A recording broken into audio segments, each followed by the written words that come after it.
আজ বিক্ষোভকাল ছাত্র ধর্মঘট, কোটা বাতিলের দাবিতে অনড় শিক্ষার্থীরা। সরকারি চাকরিতে নিয়োগের ক্ষেত্রে কোটা ব্যবস্থা বাতিলের দাবিতে আন্দোলন করে যাচ্ছেন বিশ্ববিদ্যালয়ের শিক্ষার্থীরা।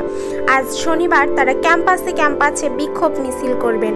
কাল রোববার ক্লাস পরীক্ষা বর্জন করে সর্বাত্মক ছাত্র ধর্মঘট পালন করবেন। শিক্ষার্থীরা বলেছেন, কোটা ব্যবস্থা বাতিল করে 2018 সালে জারি করা পরিপত্র পুনর্বহাল সহ 4 দাবিতে আন্দোলন করছেন তারা। কোটা ব্যবস্থা বাতিল না হওয়া পর্যন্ত তারা ঘরে ফিরবেন না। এদিকে শিক্ষার্থীদের আন্দোলনে সমর্থন জানিয়েছে ঢাকা বিশ্ববিদ্যালয়ের বিএনপি ও জামাতপন্থী শিক্ষকদের সংগঠন সাদা দল। শুক্রবার এক বিবৃতিতে সংগঠনটি এ সমর্থন জানায়। যখন শতাংশ কোটা চালু হয় তখন দেশের লাখ লাখ শিক্ষিত বেকার চাকরি প্রত্যাশী ও শিক্ষার্থীরা কোটা ব্যবস্থা সংস্কারের জন্য আন্দোলনে নামেন।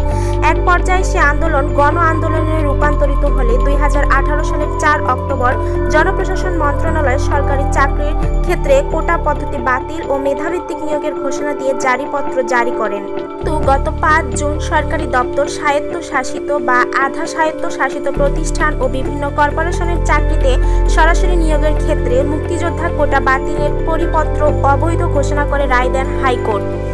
সুপ্রিম কোর্ট আপিল বিভাগ আপাতত এ রায় বহাল রাখেন। 2018 সালের পরিপত্রের অংশবিশেষ বাতিল করে দেওয়ার রায়ের প্রতিবাদে পুনরায় চাকরি প্রত্যাশী এবং শিক্ষার্থীরা তাই আন্দোলন শুরু করেছেন। শিক্ষার্থীরা আরও জানিয়েছেন, আমাদের এ দাবি মেনে না নেওয়া পর্যন্ত আমরা বাড়ি ফিরব না এবং আন্দোলন চালিয়ে যাব।